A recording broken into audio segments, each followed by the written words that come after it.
Halo Akso. Aksa 12D 12D. Halo Bu. Shalom. Oh, salam. Ada yang mau ditanya Pak? Kalau hewan mati itu rohnya kemana Bu? Gak ada rohnya Pak. Yang punya roh itu manusia. Allah menciptakan hewan itu tidak dengan meniupkan roh kepadanya, hanya manusia saja. Oh. Makanya hewan itu tidak berpikir. Nyawanya itu ada dalam darah. Gitu. Nyawanya gimana Bu? Nyawanya itu ada dalam darah. Itulah hewan.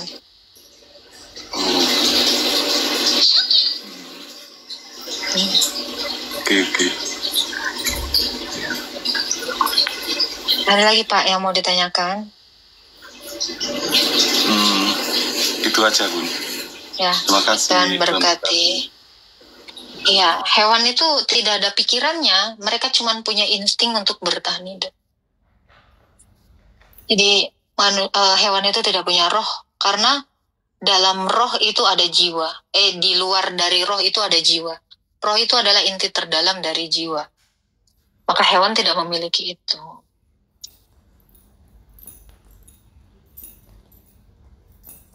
Okay.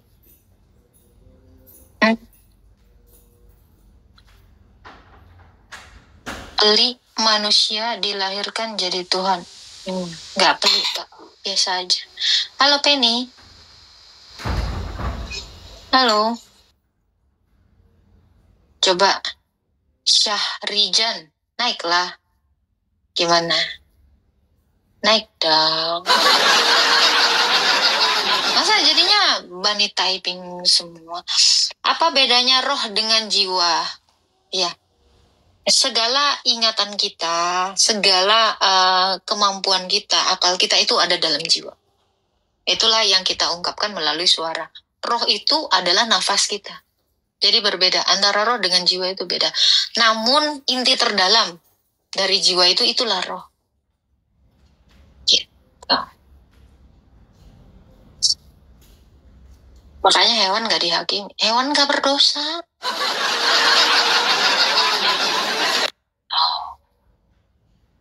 Oke, kita naikkan lagi yang lain ya. Yuhu. Siapakah lagi?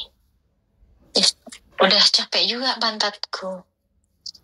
Halo.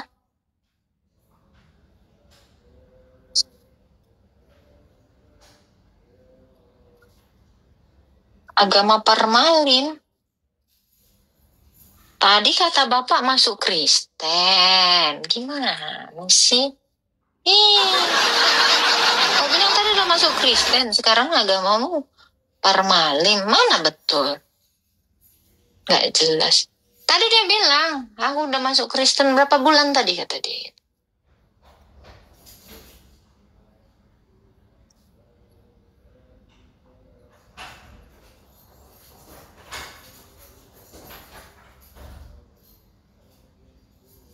Ini si Aina ya, kasihan para biara nggak menikmati pisang panas. Lebih kasihan itu kalau uhti di pesantren itu menikmati satu pisang bergilir-gilir. Itu. Ini cewek-cewek yang digilir satu pisang itu sebenarnya lebih menyedihkan. Kalau nggak sama sekali itu bagus, ya. Kasihan deh. Nah, gue mah kalau punya pisang nggak mau dibagi sama orang, males. Ya, contohnya Walid. Ya kan? Contohnya Walid. Satu pisang kok. Ibarat kata satu burung kok. Sangkarnya pindah-pindah. Ini.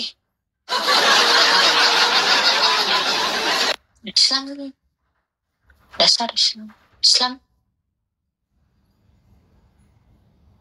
Typing woi. Islam lu. Gitu aja.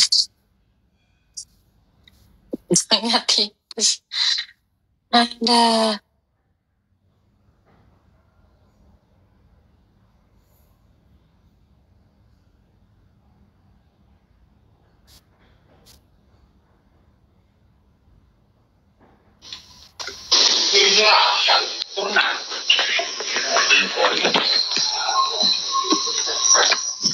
Iya, halo.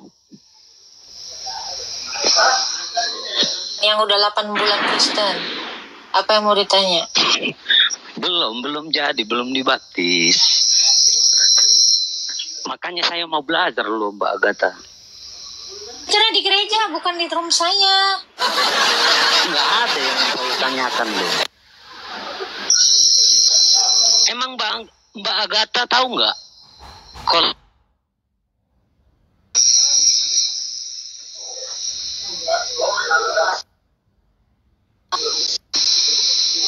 Pak, ya, emang belum pernah Mbak Agatha dengar agama Parmalimada? oh Pak, Itulah aliran kepercayaan itu, agama Batak zaman dulu. percaya sama apa? Ini saya mau belajar itu tentang Kristen, tapi saya mau bertanya dulu sama Kakak Agatha. Apa itu?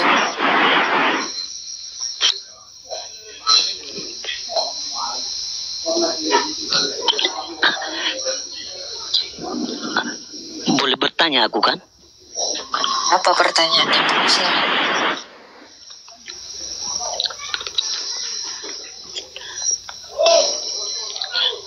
Coba dijelaskan kalau Yesus itu memang jalan kebenaran.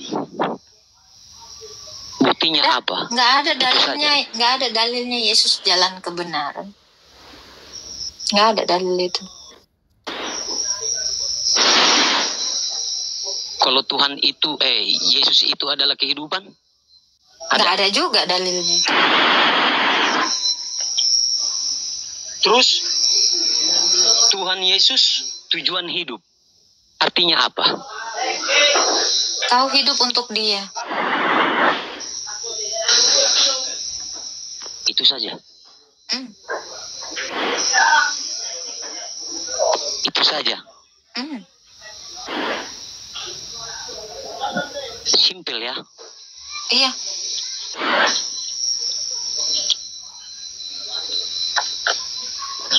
Ayatnya itu di 1 Korintus 8 ayat 6. Ayat berapa, Kak? 1 Korintus 8 ayat 6. 1 Korintus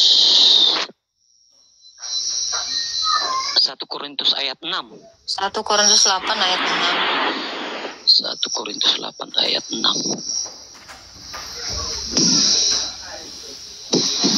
Ya, udah saya catat, Kak. Nanti saya buka dulu di Google ya. Hanya itu saja yang saya tanyakan.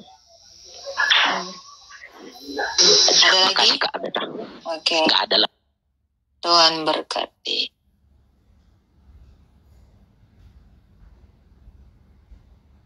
Sumpah lu ngarep apa? Ngarep gua khotbah.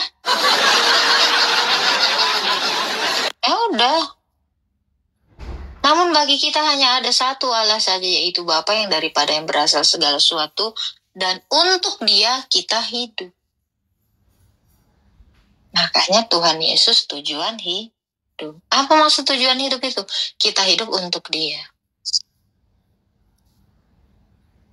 Tuh, dengar. Beli Alkitab, dibaca. Bun.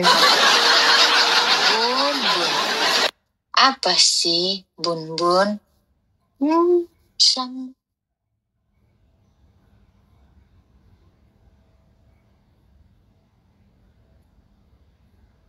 Jangan sosok tapi muter-muter. Gue gak pernah muter. Gue mah langsung ke jantung.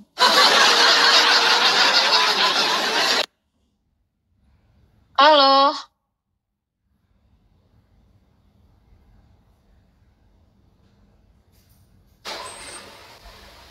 Halo, Weird G. Halo, Kak.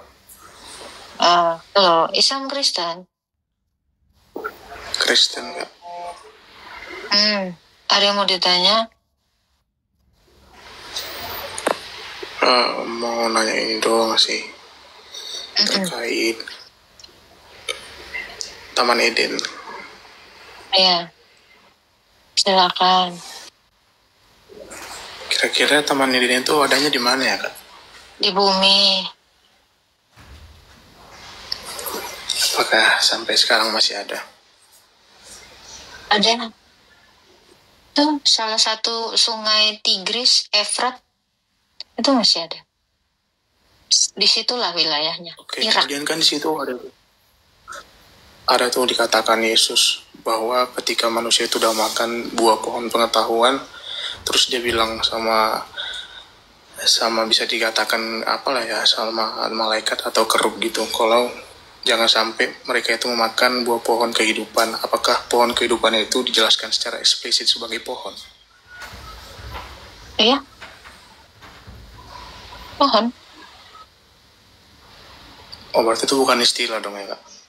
Bukan. Berarti ketika dia bilang mereka sudah sama seperti kita, itu dia membilangkannya ke siapa ya? Baca. Sudah sama seperti kita, tahu yang baik dan yang benar. Poinnya sama seperti Allah, karena tahu yang baik dan yang benar. Itu kan? Dia membilangkannya kita itu membilangkan siapa ya, Kak, kira-kira? Adam dan Hawa. Bukan, dia kan maksudnya bilangkan Adam dan Hawa itu sama seperti kita. Kita di situ Allah Tritunggal lah.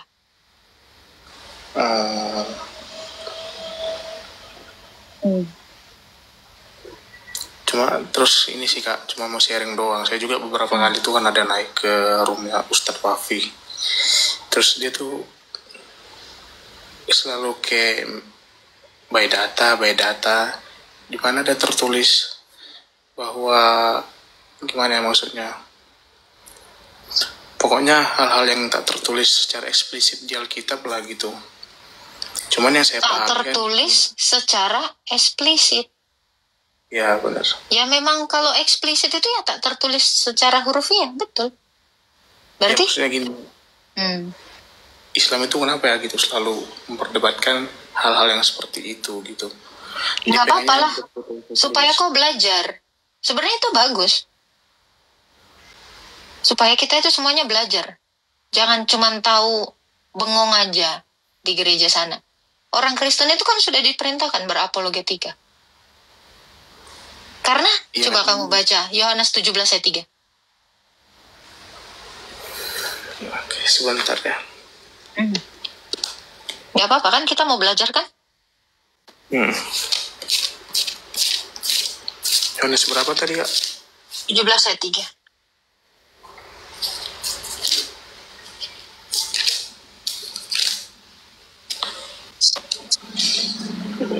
Inilah hidup yang kekal, itu yaitu bahwa mereka mengenal Engkau satu-satunya Allah yang benar, dan mengenal Yesus Kristus yang telah Engkau utus.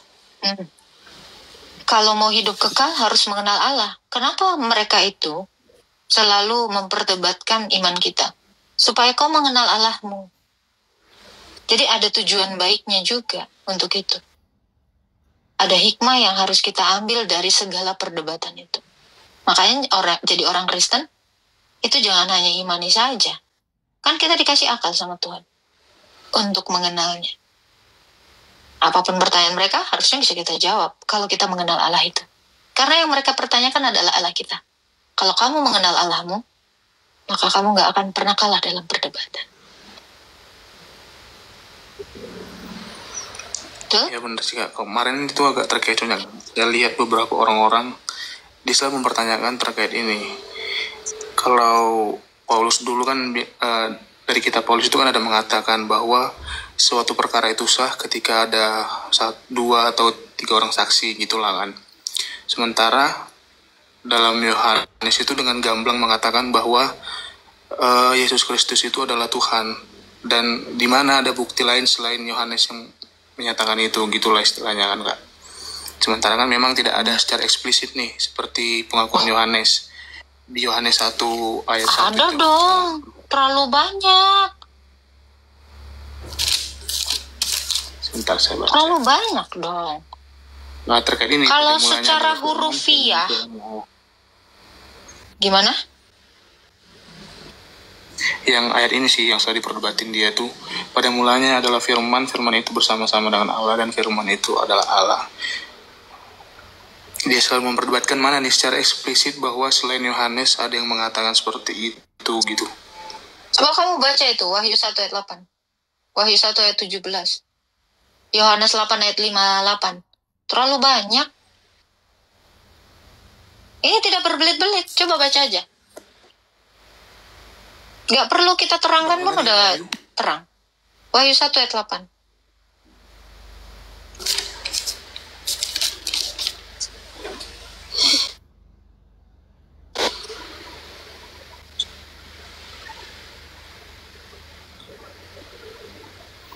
Oh, aku ini adalah Alfa dan Omega, firman Tuhan Allah yang ada dan yang sudah ada dan yang akan datang. Kamu ngerti arti yang telah ada, yang ada dan yang akan datang? Ada nggak manusia kayak gitu? Ngerti gak maksud saya? Aduh, agak putus-putus. Halo? Ini kan dia wahyu kepada Yohanes nih, Kak. Dan Itu perkataan dia langsung itu.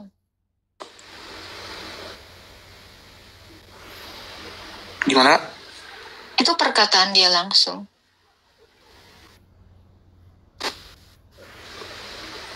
Iya, tapi wahyu kepada Yohanes nih kan.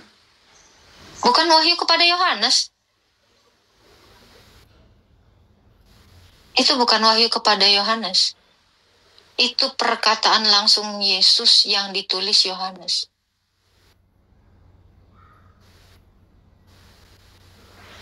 Apakah Yohanes yang sama yang menulis kitab Yohanes juga yang tadi yang sebelumnya? Injil, betul. Yohanes yang menulis kitab Injil itu. Murid Yesus.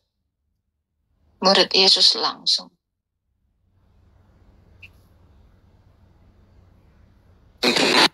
Ini hanya Yohanes gitu. Agak putus-putus ya aku dengarnya. Coba ulang lagi.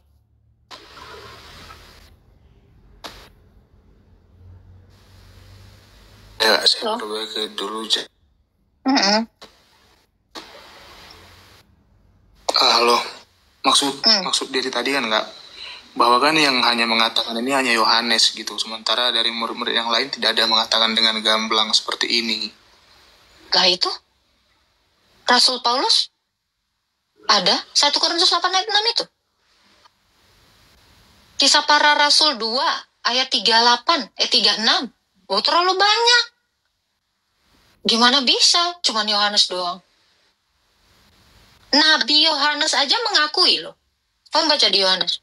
Ini Nabi Yohanes ya, Yohanes Pembaptis. Wahyu kepada Yohanes. Sang wahyu itu kan datang ke semua rasul. Ini jangan seperti RT sebelah cara berpikirnya. Yang sebelah itu wahyu kepada nabinya. Ini sang wahyu datang dalam rupa manusia. Apa hanya datang kepada Yohanes? Ya enggak lah. Ke seluruh nabinya. Rasulnya. Bahkan ke Nabi Yohanes. Coba kamu buka Yohanes 1. Ini Nabi Yohanes ya. Bukan Rasul Yohanes.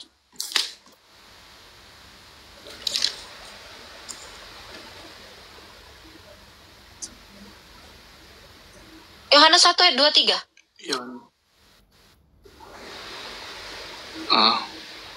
Baca.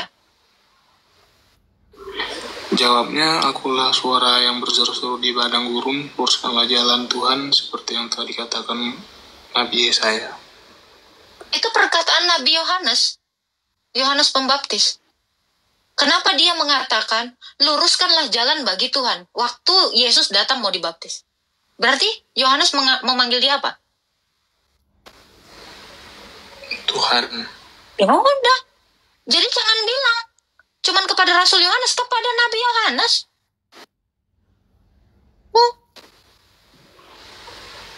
Ya.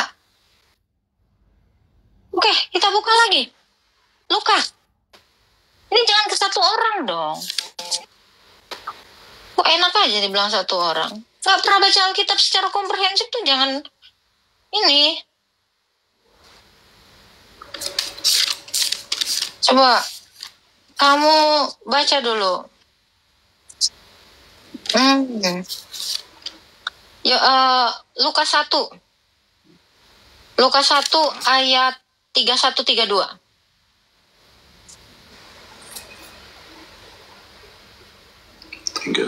Baca. Sesungguhnya engkau akan mengandung dan akan melahirkan seorang anak engkau, namanya dia Yesus. Ia akan menjadi besar dan akan disebut anak Allah yang maha tinggi. Tuhan Allah yang mengaruniakan kepadanya tahta bapa leluhurnya. Ini kata siapa? Malaikat. Apa Yohanes doang? Ini malaikat yang ngomong. Yang nulis siapa? Lukas. Udah berapa? Iya sih. Kisah Para Rasul 2 ayat 36.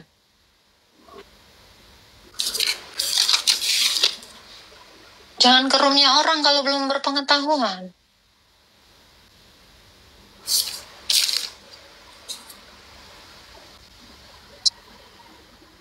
Kisah Para Rasul 2:36 ya? Jadi seluruh kaum Israel harus tahu dengan pasti bahwa Allah telah membuat Yesus yang kamu salibkan ini menjadi Tuhan dan Kristus. Penulis Kisah Para Rasul ini, Rasul Lukas dan Rasul Paulus. Kisah Para Rasul 9 ayat 3. Coba baca. Sorry, bukan ayat 9 sih. Dari ayat 9 coba baca. Kisah Rasul 9 ya. Ya, dari ayat 5.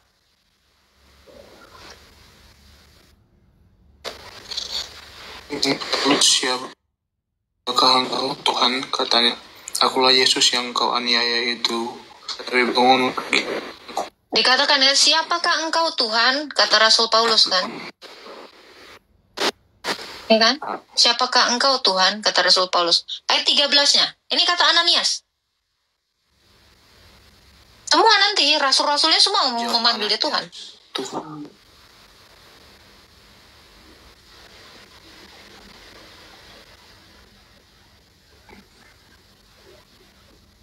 Gak ada suaranya ya? Apa aku ya? Sinyalku ya? Betul? Itu kata-kata Ananias juga kan? Halo. Tuhan? Iya. Dari banyak orang yang telah aku dengar tentang orang itu. Halo. Iya, itu juga Ananias mengakui Yesus Tuhan. Yudas 1 ayat 25.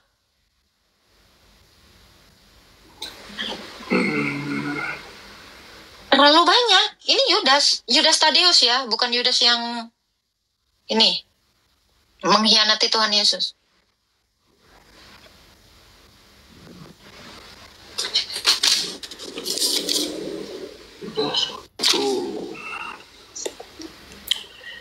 Allah yang Esa, Juru Singkir, Tuhan kita, berdialah kemuliaan, kebesaran, kekuatan, dan kuasa sebelum segala abad, dan sekarang sampai selama-lamanya. Segala abad. Siapa yang ada di segala abad? Coba. Ya toh? Jadi kalau dibilang cuma Yohanes doang, enggak. Karena mereka cuma mau menyoroti Yohanes aja. Kalau kita baca semua Injil ini, semua mengaku Yesus Tuhan. Apalagi pernyataan dari Thomas. Mau? Ya Tuhanku, ya Allahku, kata Thomas. Pernah dengar itu? Waktu Thomas mencucukkannya? Ya itu ditulis di 4 penulis Injil sinoptik. Banyak toh. Ada yang ngamuk Kanjeng Tae. Islam lu. Coba itu. Kalian balas dulu itu. Yang bilangin gua Tae itu. Islam lu bilang. Islam. Sekalian mau nanya yang lain juga boleh nggak? Silakan. Kalau terkait terkait transmisi Alkitab itu bagaimana, Kak? Kenapa? Terkait dengan transmisi Alkitab. Transmisi itu apa? Istilahnya tata cara penulisannya dari zaman dahulu lah sampai kepada saat ini. Kita mengenalnya kanonisasi Alkitab, bukan transmisi. Kita, orang Kristen, itu semua mendapatkan pengajaran melalui tradisi suci gereja. 2 Tesalonika 2 ayat 15. Baca. Kita ini tidak pakai transmisi, tetapi tradisi suci gereja.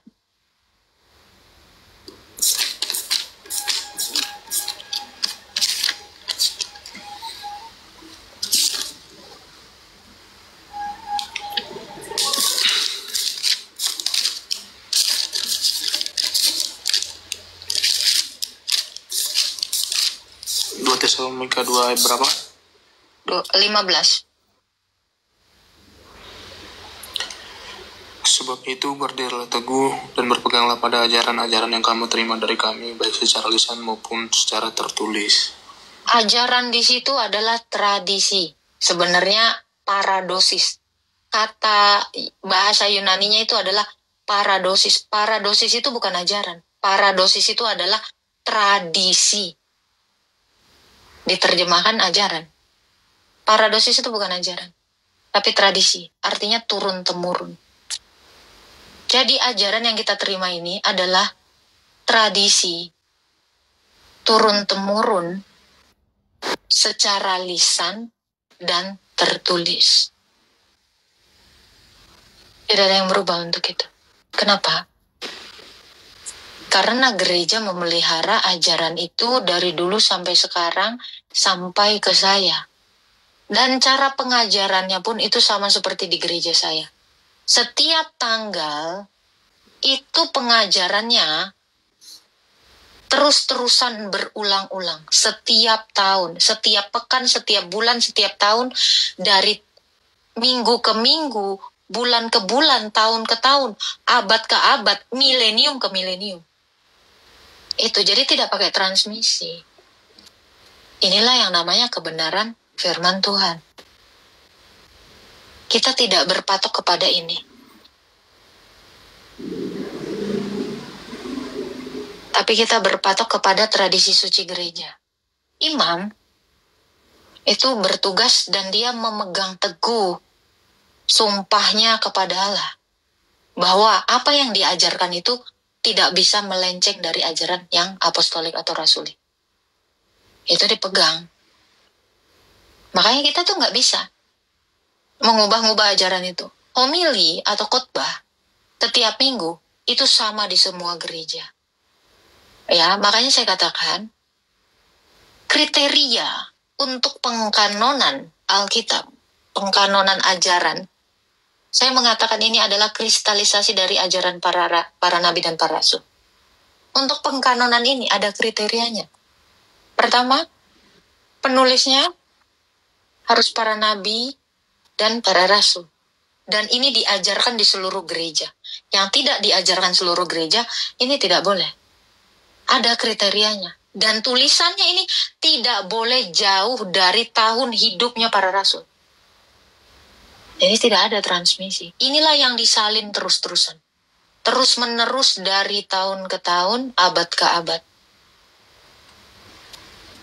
Jadi tidak ada transmisi sebenarnya di sini. Karena ini adalah tradisi suci. Tradisi itu kan berulang-ulang, turun-temurun. Itu. Silakan.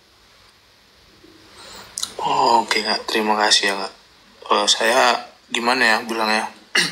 Memang sebelumnya itu saya kayak bodo amat sih sama soal agama ataupun istilahnya ya udahlah sekedar beragama doang. Cuman akhir-akhir ini saya menjadi kayak lumayan concern terhadap itu. Namun saya baru memulai sih Kak, baru membaca dari kitab Kejadian supaya saya lebih paham. Dan juga saya agak miris juga sih ngelihat bahwa teman-teman sekarang itu lebih cepat apa ya bilangnya, menghakimi orang gitu, seperti teman-teman yang di bawah nih merasa udah paling nabi. Ya gimana ya, saya juga memang baru belajar gitu, makanya saya tanya. Bedanya kamu dengan dia. Kalau kamu mengulik apa yang mereka komentari, jadikan itu sebenarnya motivasi kamu untuk membuktikan kamu adalah Kristen. Iya benar Kak. Sekalipun mereka jadi batu sandungan, kamu bisa menghindarinya kan? Kamu tidak harus berbenturan dengan itu. Dan kita tidak perlu sakit hati untuk itu. Abaikan saja. Gitu. Tapi bagus ketika kamu mau belajar, sudah menjadi concernmu. Karena sebenarnya orang Kristen itu memang belajar. Karena kita murid toh. Coba baca. Matius 28 ayat 19. Ya kan? Coba baca. Ini biar kita sama-sama tahu. Jadi tugas murid itu apa? Baca. Karena itu pergilah, jadikanlah semua bangsa muridku dan baptislah mereka dalam nama Bapa dan Anak dan Roh Kudus. 20-nya? Dan ajarlah mereka melakukan segala sesuatu yang telah kuperintahkan kepadamu, dan ketahuilah aku menyertai kamu senantiasa sampai kepada. Dan ajarlah mereka melakukan. Jadi setelah kita diajar, kita melakukan, itu terus-terusan. Jadi kita murid. Tugas murid apa? Bukan nyari uang. Bukan nyari dunia ini. Ya kalau ada ya, memang ini sering saya dengar ya, orang Kristen berkali-kali berkomentar. Orang udah ke bulan lu masih bahas agama. Memang ini. Karena orang yang ke bulan itu belum tentu masuk surga. Orang yang ngerti teknologi itu belum tentu masuk surga. Yang ngerti agama yang masuk surga. Ya toh? Kalau dia mengenal Allah, dia pasti hidup kekal. Makanya jangan terlalu pusing. Justru saya kasih tahu. Memang inilah yang harus kita bahas hari-hari. Seorang murid, itu tugasnya ini. Bukan mau menciptakan ini, itu. Kita hanya bisa menikmati sampai 70 tahun. Sesudahnya kita mati jadi tanah. Habis dari situ kemana? Makanya jangan lupa tujuan hidup kita itu adalah Yesus. Kalau tujuan hidup kita adalah Yesus, kita harus kenal dia terus-menerus. Seperti yang ada di dalam Yohanes 17 ayat 3. Banyak orang Kristen cuma taunya Tuhanmu Yesus. Udah namanya toh. Ke gereja, selesai. Nah itu bukan kenal namanya. Itu tahu nama toh. Kebanyakan kan orang gitu. Pas ditanya gak tahu. Ya karena kamu gak kenal. Coba kalau kamu kenal, misal kamu punya pacar. Kamu kenal, bahkan kau tahu. Dia kentut jam berapa pun kau tahu kalau kenal. Ya kan? Kau tahu kebiasaan-kebiasaannya. Kau tahu di mana dia naruh duitnya, naruh antingnya, tahu. Itu kenal. Tapi kalau cuman Yesus adalah Tuhan, juru selamat pribadi. Itu mah hafalan. Itu mah cuman tahu. Kulitnya pun belum. Nah, makanya untuk orang-orang Kristen yang selalu bilang, apain sih debat agama? Kapan majunya? Kemajuan dunia ini itu adalah konspirasi iblis supaya kamu menghabiskan waktumu, menyia-nyiakan waktumu untuk membahas hal-hal yang bersifat duniawi. Kau harusnya bahas hal-hal yang bersifat surgawi. Itu. Kebanyakan pendeta apa? Ngajarinnya apa? Nggak tahu aku. Makanya banyak yang mualaf. Aku kadang-kadang setuju juga. Setuju juga orang pada mualaf. Biar tahu rasa ini. Biar pendetanya nggak dapat perpuluhan lagi. Kalau bisa orang kaya itu semuanya masuk Islam. Serius. Saya dukung gitu. Semua orang kaya masuk Islam aja. Biar tahu rasa dulu. Yang kerjanya hanya mengakomodir jemaat untuk mengeluarkan uang. Bagus itu. Semua artis di dunia ini masuk Islam aja. Biar merana itu orang-orang yang jual agama. Jangan bun Iya benar. Karena sebenarnya kemenangan orang Kristen itu adalah ketika kita bisa menaklukkan kedagingan itu. Ketika kita tidak sama menjadi dunia, itu kemenangan oten. Tuh kan? Benar nggak? Coba renungkan. Disuruh apa? Salibkan kedagingan. Coba saya tanya, Yesus datang ke dunia dia bawa apa sih? Bawa ijazah apa dia? Bawa harta apa dia? Dia jadi hamba. Dia jadi tukang kayu. Orang susah. Loh kok kamu maunya jadi orang kaya? Nah, itu maunya jadi orang keren, berkuasa. Oh, Yesus nggak itu kok. Kalau kamu berhasil mengalahkan dosa, mengalahkan iblis, itu sebenarnya kuasa yang tidak dimiliki satu manusia di dunia ini. Makanya saya katakan, orang-orang selalu menganggap Tuhan Yesus itu lemah. Lebih kuat tentara Romawi menangkapnya. Perbuatan dosa itu bukan suatu kebanggaan. Perbuatan dosa itu bukan kekuatan. Perbuatan dosa itu kelemahan kita. Ketika kita diperhamba oleh iblis, kita lemah. Badan kita ini jadi instrumen dosa, kita lemah. Ayub harus seperti Ayub. Karena Yesus itu adalah penggenapan dari nubuatan atas diri Ayub. Kenapa Ayub setelah dicobai, dia ditinggikan Allah? Seperti itulah Kristus setelah dia berhasil dicobai dan dia tidak takluk terhadap iblis. Setelah dia selesai, maksudnya bukan berhasil dicobai. Setelah dia dicobai dan berhasil mengalahkan dosa itu, dia ditinggikan. Itu tipologi dari Ayub. Nah, itu. Jadi untuk orang Kristen kadang-kadang saya pikirkan, ya kalau kalian mengejar dunia ini, berarti kalian cuma ngaku-ngaku Kristen. Karena orang Kristen itu hidup seperti kesalehan Ayub dan adalah kesalehan Tuhan Yesus.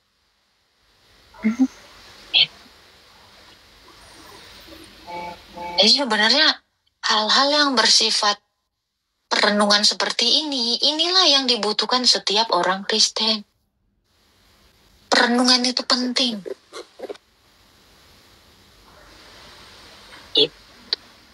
Tapi kan Kak perlu uang? Iya, perlu. Makanya kamu bisa 24 hour a day.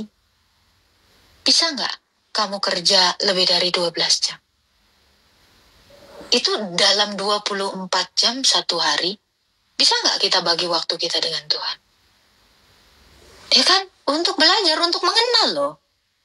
Kamu kalau pacaran aja kenalan satu hari, sampai gerusuk-gerusuk kau. Sampai lupa makan kau. Iya kan? Coba. Kalian yang kalau baru kenalan sama cewek, menggebu-gebu. Sampai lupa kau saudara kau, mama kau, adik kau, tetangga kau. Dateng terus ke rumah cewek kau kan. Kenal terus kau. Ngomong terus. Iya kan? Coba gitu kali-kali sama Tuhan. Kau itu Bun, iya aku nggak gitu kali. Biasa aja aku mah. Lapar ya kan, sampai jalan ya kan. Makan angin pun kalian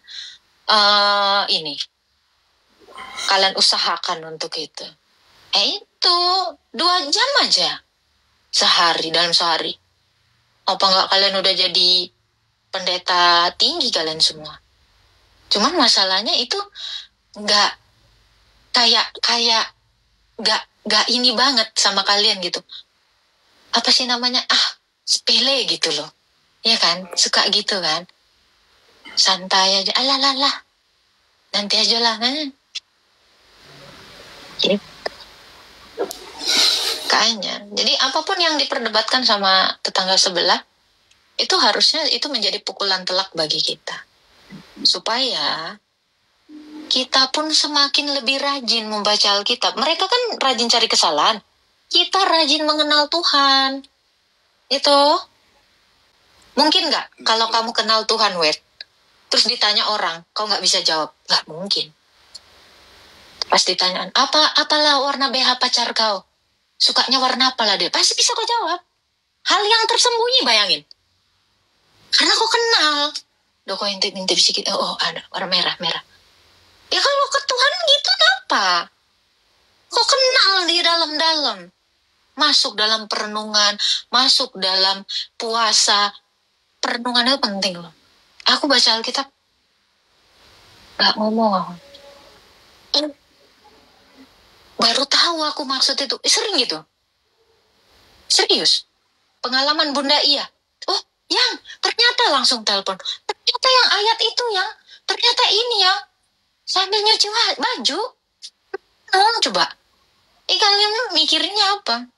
Cek tobrut di TikTok. Kan? Nengok berdebat. Wah, ayat itu, hadis kok hafal. Kadang-kadang dekat kan aku jambakkan rambut kamu. Bingung aku sampai ayat Al-Quran itu hafal. Aku tengok orang ini semua. GS ini, GS itu, hadis ini, hadis itu. Ngeri aku nih orang Kristen. Tengok. Mau ngapain lo kalian ini? Aku pun serem nengoknya. Udah ngalang-ngalain ustadz semuanya. Tapi ditanya tentang kekristenan Allah Tuhan. Mati aku. Iya, banyak yang ku tengok Quran. Pas ditanya, tentang Tuhannya melehoi. Malu. Bunda mah malu, betul, serius.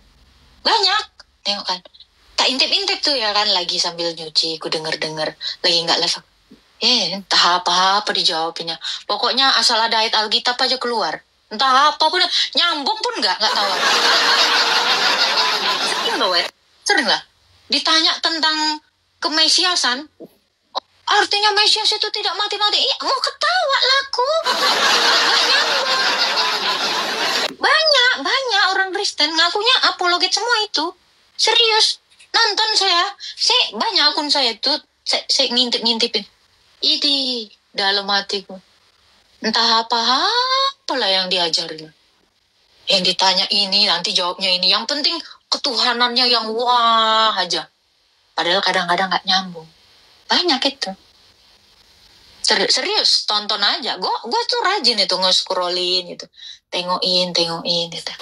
Ya, mau apa lagi? Iya kan? Kan kalian sukanya tuh keren, gas, hajar. Apa? Aku pun bisa kayak itu. Di luar kepala loh, Wir. Serius. Tahu nggak ujung-ujungnya apa? Dapat laporan.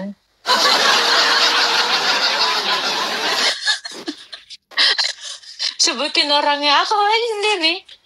Ya, aku pun seru itu. Sampai lupa aku ngejim aja aku dengerin orang debat. Seru kali. Harusnya ini gitu kan. Ya kan?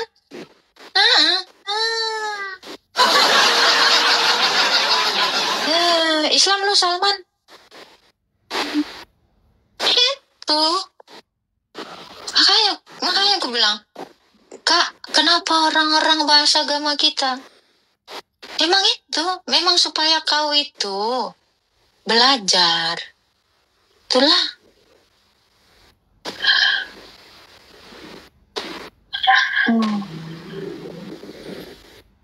Kan Noir? Iya benar sih Kak. Itulah. Makanya.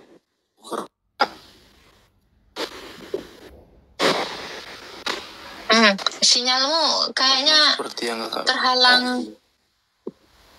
Sinyalmu itu loh putus-putus, Fer. Ya seperti itu. Ya lagi kurang bagus wifi-nya Kak. Iya. Seperti yang Coba Kak bilang tadi sih, bahwa di gereja sekarang itu udah jarang gitu memperkenalkan siapa Tuhan. Fokusnya itu lebih kepada berkat terus, berkat. motivasi. Aku gini, Pak Pendeta. Aku kepahitan, Pak Pendeta. Ketinggal minum aja gula-gula itu banyak-banyak. Happy kau. Naik langsung gulamu, kan bahagia kau. Ya kan? Kenapa nggak disuruh puasa? Kenapa? Coba. Aku Aku begini bun, Pak Pendeta aku begini. Puasa. Coba ajarin puasa. Puasa merenung, puasa merenung, puasa merenung. Ih, serius. Cobain. Gak percaya. Cobain aja. Rajin aja puasa. Dapat kalian. Nih, banyak kan 6 jam udah mengotaki cacingku pun. Gak biasa aku. Masa kalian kalah sama umat-umat muslim kecil-kecil loh. 6 tahun. Puasanya udah full gitu. Ini Oten udah tua-tua bangka, udah tiap hari makan babi pun gak bisa diremnya segitu. Malu aku kadang-kadang sama RT 6, serius loh. Anak kecilnya tuh, aku hari ini belum dapat haid, belum dapat haid ya, dulu aku juga gitu kan. Belum dapat haid nih ya. Aku hari ini full puasanya dapat duit. Aku kadang-kadang kok Oten gak ada yang kayak gini. Serius loh. Kayak gitu loh. Coba masa kalah kita sama bocil-bocil Islam gitu loh. Coba lah kayak mereka gitu loh. Sekali-sekali gitu. Iya kan? Tuh, makanya aku bilang, kalian aja puasa males. Konon, mau dapat ilham dari Tuhan. Nggak ada. Nggak bisa. Perenungan itu dengan puasa. Harus merendahkan diri. Kalau nggak bisa, serius. Kita puasanya belum selesai. Alah kayak kau puasa aja, banyak gaya.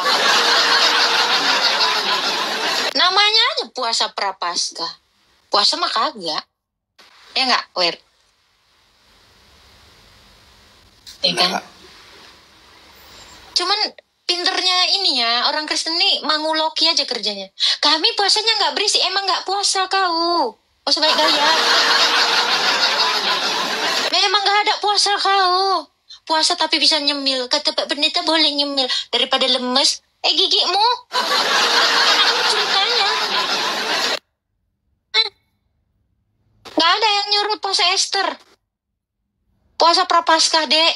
Puasa Ester. Siapa yang ngajarin puasa Ester? Puasa Ester. Siapa Ester? Puasa dong ke Tuhan Yesus. 40 hari 40 malam.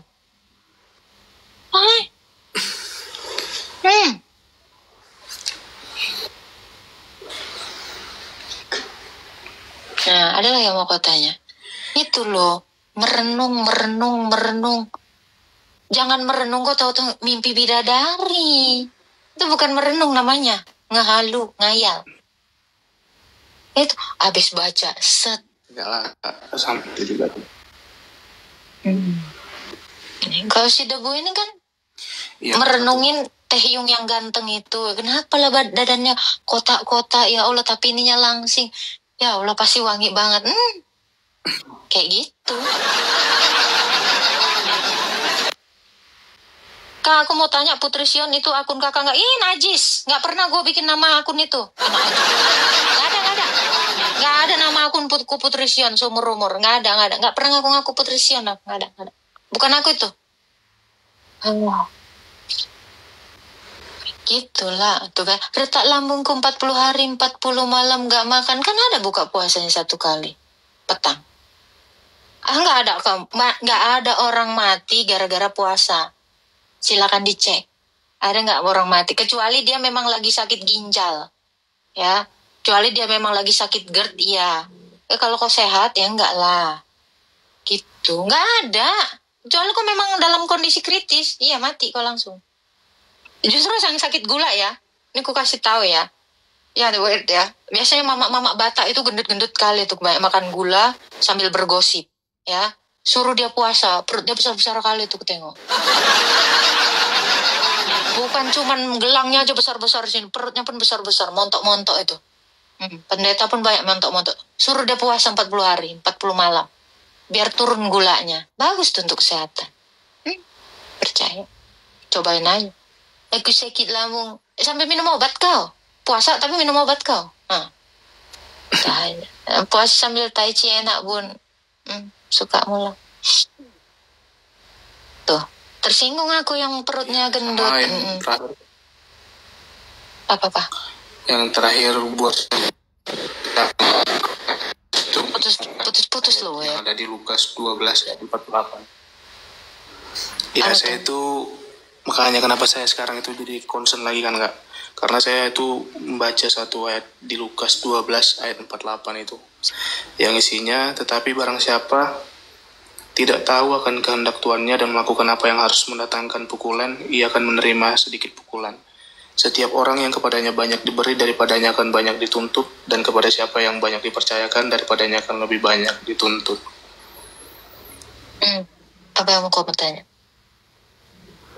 Enggak, maksud saya itu sih Kak, yang memotivasi saya sekarang kenapa saya itu concern terhadap Alkitab. Harusnya kamu tuh jangan concern ke Alkitab.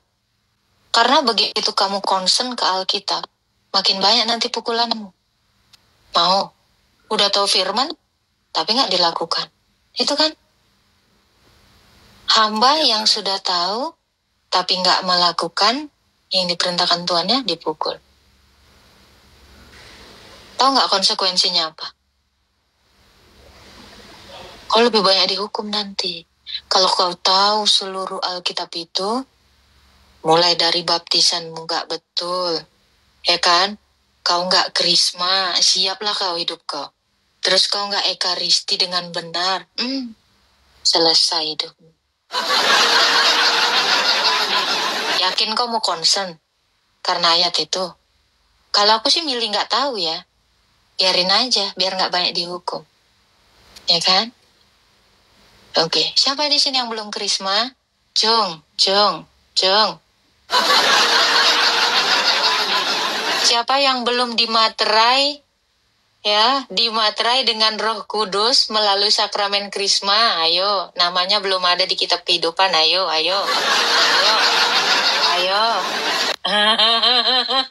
Siapa yang belum? Yang udah krisma pasti Katolik dan Ortodok. Yang lainnya nggak tahu aku. Entah kemana itu ceritanya. Apa krisma kak? Masih ada lagi yang nggak tahu krisma. Yakin ini mau dikasih tahu tentang krisma? Wer, udah krisma belum Wer? Belum sih, karena kebetulan saya Protestan. Yakin? Mau tahu nih tentang krisma? Boleh Kak. Gimana Wir? Oke.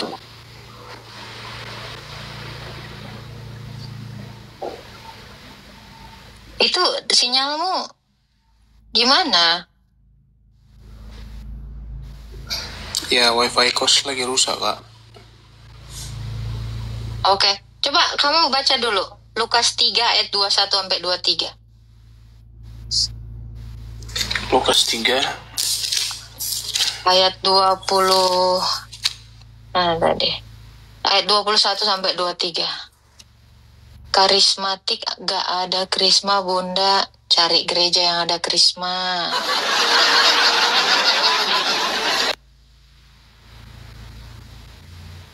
Ketika seluruh orang banyak itu telah dibaptis dan ketika Yesus juga dibaptis dan sedang berdoa, terbukalah langit dan turunlah Roh Kudus dalam rupa burung merpati ke atasnya. Dengarlah suara, "Kalau anakku yang kukasihi, kepadamulah aku berkenan." Ketika Yesus mulai pekerjaannya, ia berumur kira-kira 30 tahun dan menurut anggapan orang, ia adalah anak Yusuf, anak Siap. Oke. Setelah dibaptis, Roh Kudus turun, ya kan? Betul? Ya. Itulah sakramen krisma. Kristus artinya diurapi. Kristen, orang-orang pengikut, orang yang diurapi.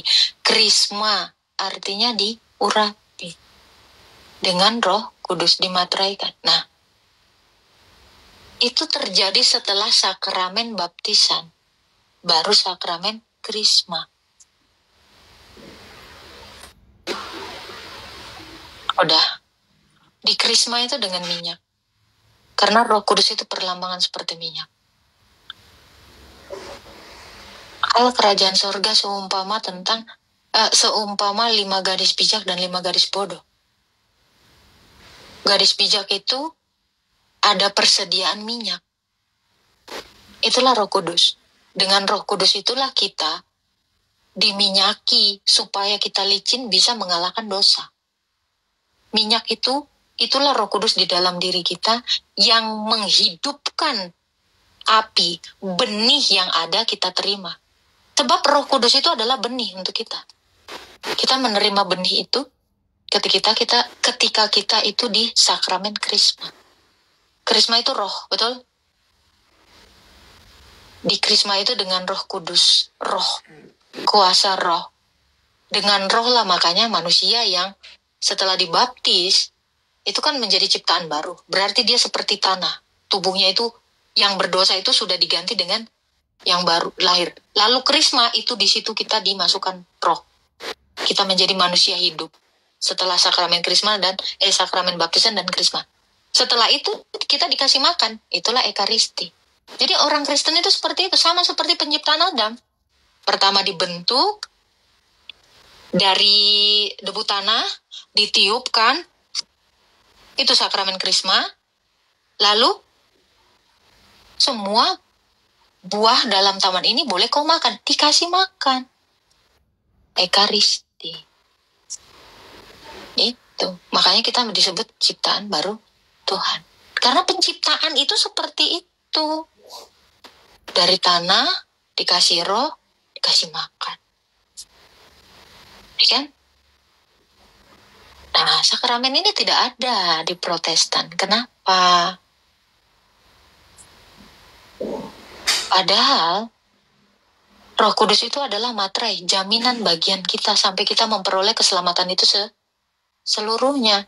Efesus 1 ayat 13 sampai 14. Coba baca. Berapa tadi, Kak? Efesus 1 ayat 13 sampai 14. Efesus 1 ayat 13 sampai 14.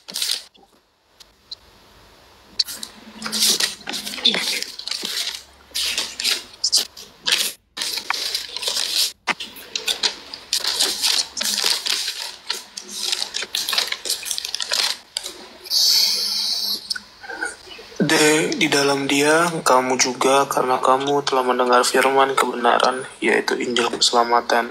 Di dalam Dia, kamu juga, ketika kamu percaya, dimaterikan dengan Roh Kudus yang dijanjikannya itu.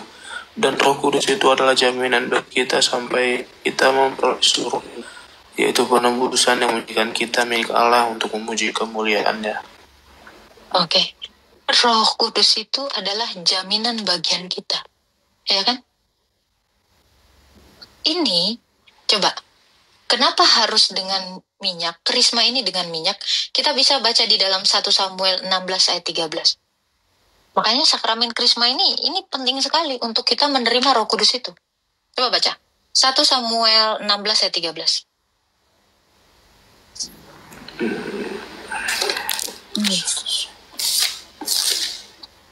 Naik aja.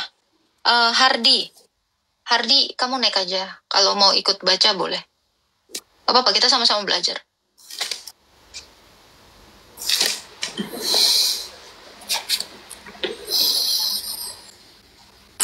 Samuel 16. 1 Samuel 16. Itu dan mengurapi Daud. Naik, soalnya ini si Word kurang ya, suaranya. Oke, aku bacakan ya. Suaranya ini, putus-putus. Coba ulang lagi, bisa nggak? Agak putus-putus suaramu. Oke, Kak.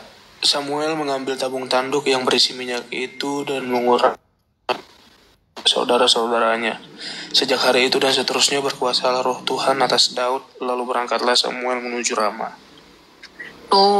Sejak diurapi dengan minyak, apa katanya?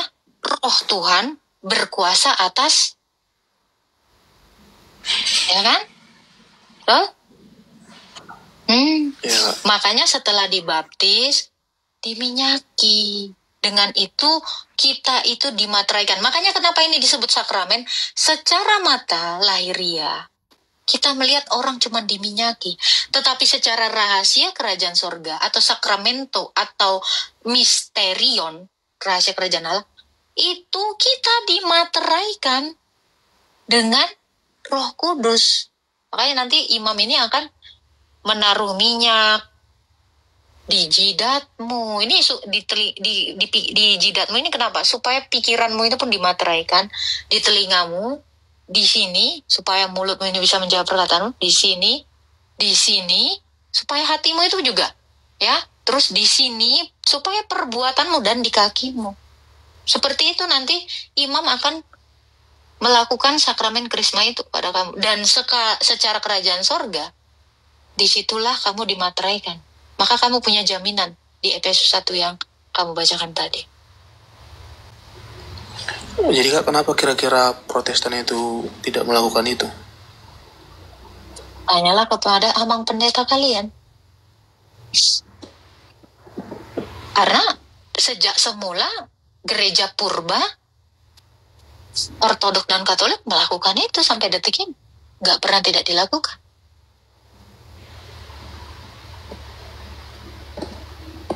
Itulah ajaran yang benar. Nih ada ayatnya toh. Betul nggak? Kan kamu tadi mau bilang, hamba yang sudah mendengar perintah tuannya, tapi tidak melakukan, dia dipukul lebih banyak. Hamba yang tidak tahu, ya lebih sedikit dipukul. Makanya aku bilang, kamu yakin mau mengenal Allah lebih dalam? Kalau nggak melakukan, sia-sia. Karena kamu sudah tahu.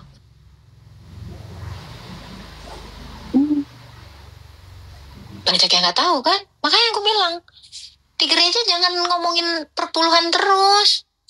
Mintain duit terus, ajarin yang beginian. Ini paling penting, ini sakramen ini loh. Ketujuh sakramen ini yang paling fundamental orang Kristen harus tahu. Ajaran ini. Kenapa yang paling fundamental, yang paling dasar, ini nggak tahu. Ini baru krisma. Belum baptisan. Ikan?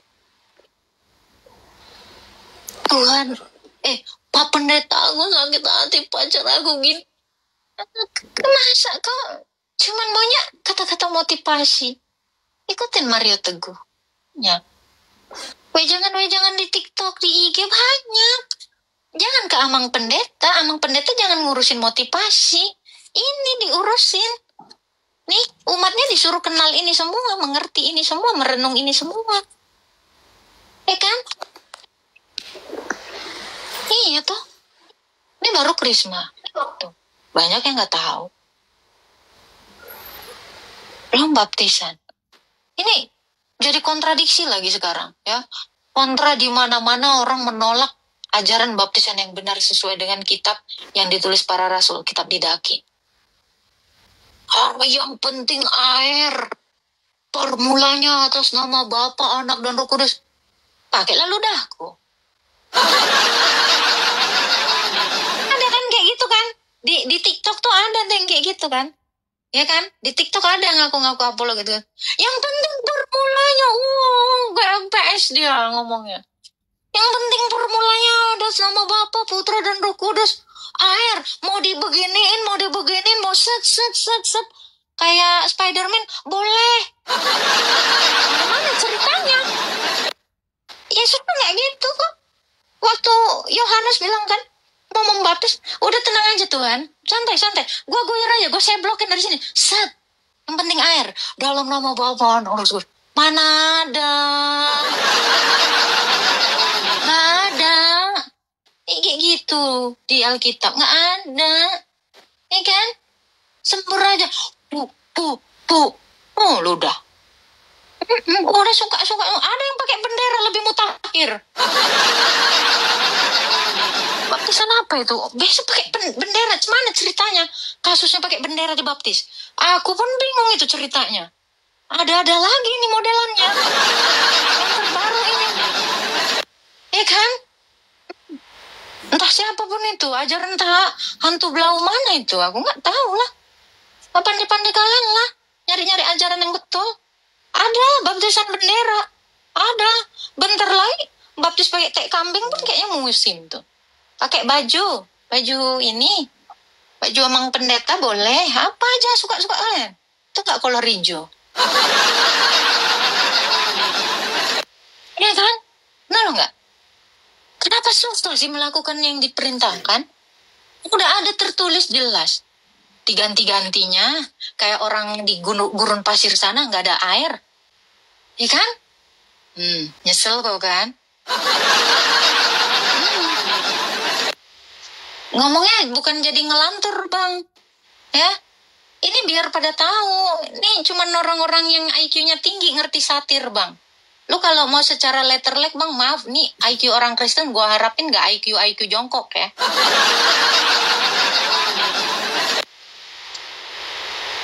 Itu. Jangan kalian sama kayak inilah. Ya kan? Nah itu. Ini masalah yang sakramental aja. Banyak yang salah, banyak yang nggak tahu. Coba baca. Matius 16 ayat 18 coba, Wir. Matius 18. Matius 16 ayat 18. Nah, ini ada si Hardi nih, boleh. Dan aku pun berkata. Silakan. Dan aku pun berkata kepadamu, engkau Petrus, dan di atas batu karang ini. Terima kasih. Assalamualaikum warahmatullahi wabarakatuh. Petrus, di atas batu karang ini kudirikan gerejaku, dan alam maut tidak akan menguasaimu. Apa yang kau ikat di sorga, apa yang kau ikat di bumi terikat di sorga, apa yang kau lepas di bumi terlepas di sorga, betul? Tuhan Yesus menyerahkan kunci kerajaan sorga kan? Coba ulang lagi.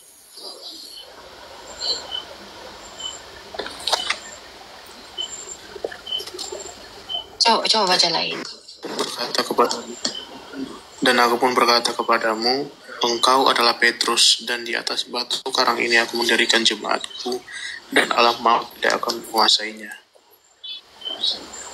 Satu lagi. Satu lagi ayat di bawahnya. Kepadamu akan kuberikan kunci kerajaan sorga. Apa yang kau ikat di dunia ini akan terikat di surga, dan apa yang kau lepas di dunia ini akan terlepas di surga. Tuh. Berarti Tuhan ngasih otoritas toh. Kunci, berarti cuma dia yang bisa buka toh. Betul nggak, Wet? Betul. Ya.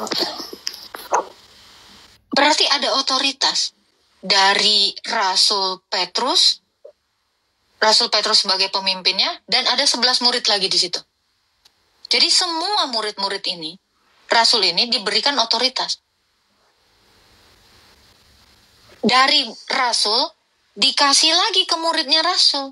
Muridnya Rasul dikasih lagi. Dan perintah ini tidak diajarkan ke seluruh murid Yesus. Murid Yesus banyak toh di Israel, betul nggak, Wer? Tapi otoritas ini hanya diberikan kepada para rasul aja. Kalau rasul itu diberikan kunci, ketika rasul itu menunjuk atau mentahbis seseorang menjadi penerusnya, karena di dalam gereja yang didirikan Yesus itu ada 3 jabatan, episkopos, presbiter, dan diakon. Kalau rasul ini sudah memilih ini, itu terus-terusan nanti. Ini yang namanya turun-temurun tadi. Nah, jadi orang yang bisa membaptis itu pun, biar kamu tahu, yang melakukan sakramen itu pun, itu harus orang yang diberikan otoritas sama para rasul. Contoh, kita lihat ya. Filipus ketika membaptis, Roh Kudus nggak datang, betul? Halo, Wer? Ya, Kak. Nih, kenapa Filipus ketika membaptis, Roh Kudus tidak turun?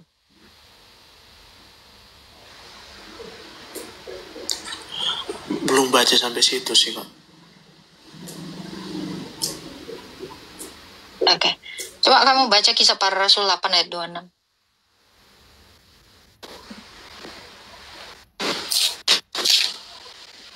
Kisah Para Rasul 8.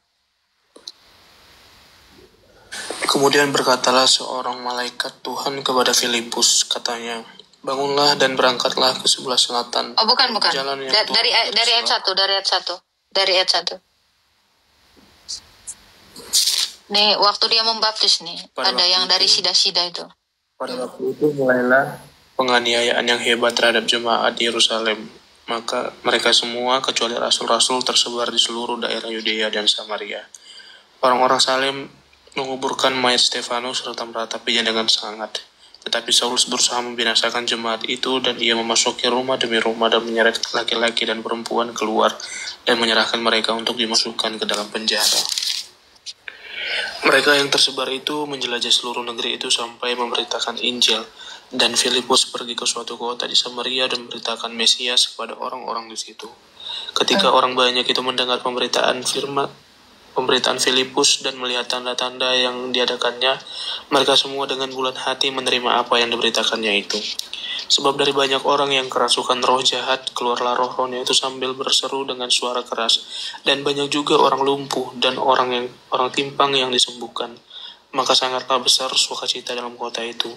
Seorang yang bernama dulu melakukan sihir di kota itu dan menakjubkan rakyat Samaria serta berlagak seolah-olah ia seorang yang sangat penting.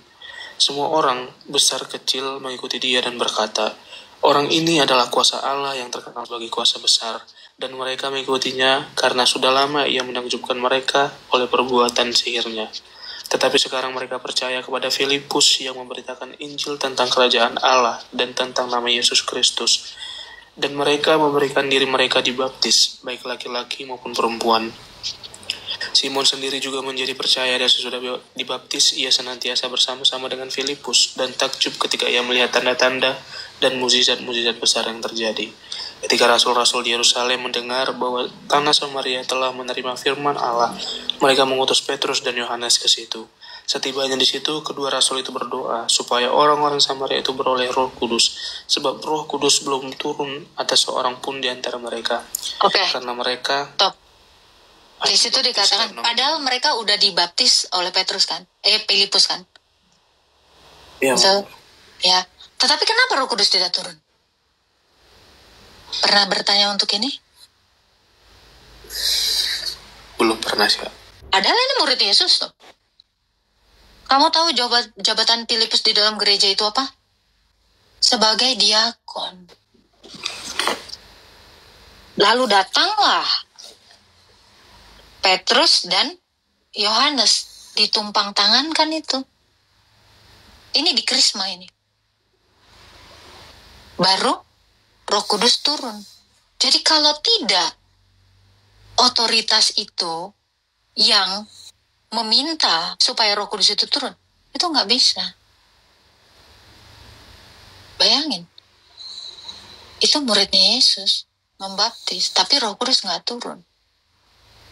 Harus ada dua yang menumpang tangani. Ya kan? Berarti nggak bisa sembarangan orang. Kira-kira kenapa? Ya karena tidak bisa sembarangan orang. Membaptis aja nggak boleh sembarangan. Menumpang tangani aja nggak bisa sembarangan. Harus, karena tadi kan udah dibaca tuh di Matius 16 ayat 18. Dan 19. Harus yang memegang kunci kerajaan itu.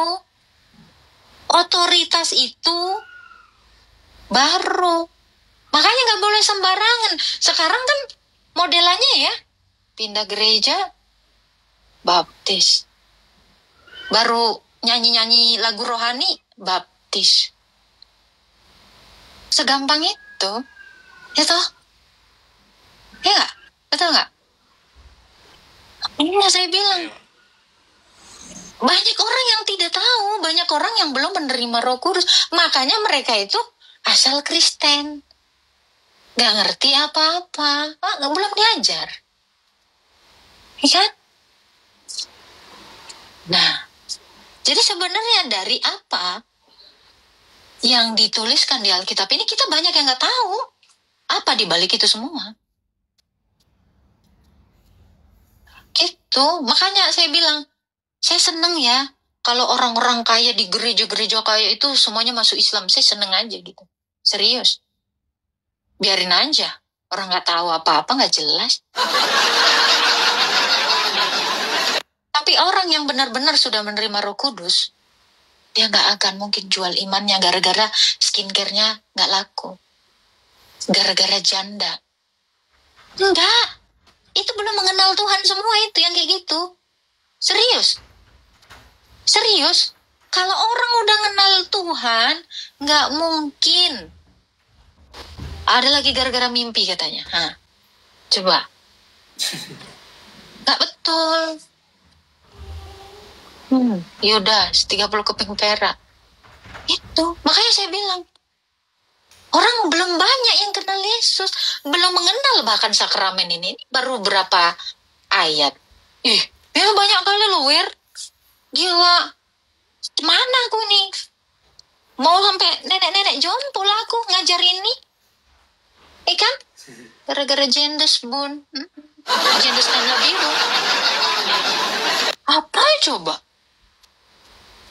Kan? Ya udah Iya, karena nggak ada yang tahu dan mereka mengaku-ngaku Kristen, tapi sebenarnya mereka belum dimaterai.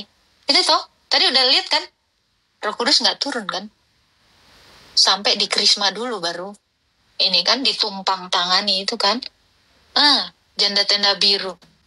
Nanti gue bikinin tenda di sini, mau nggak dia sama janda yang di sini?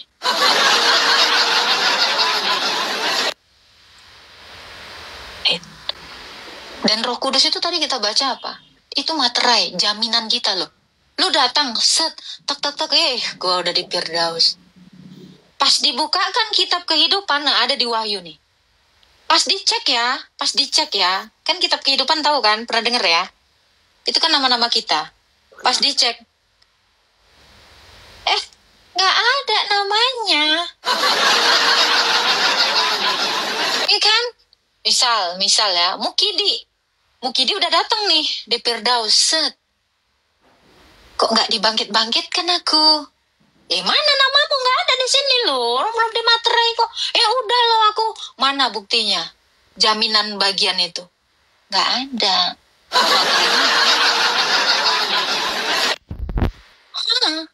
Itu, ya kan? Nah, pening kan kalian kan? Yakin kalian mau tahu lebih dalam lagi nih? Nanti udah tahu nggak melakukannya, dihukum kalian banyak-banyak. Aku terus terang, aku exciting banget ngajarin ini, tapi masalahnya kalian siap ini, udah mendengar ini siap. Terus besok nggak ngelakuin, cuman di roomku aja kalian nontonin gini. Ya kak, mirroring kak, nggak selamat kalian. Gimana? Yakin? Tapi nanti nggak dilakuin. Kau carilah dulu yang baptis kau, yang punya otoritas rasul. Capek. Makanya saya bilang, ayo kosongkan gereja-gereja kaya itu. Mualaf kalian, mualaf. Cepat, mualaf. Kan? Siap kak. Kalian cuma siap mendengarkan firman Tuhan, nggak siap menjadi pelaku firman. Coba Wer, kau siap nggak jadi pelaku firman?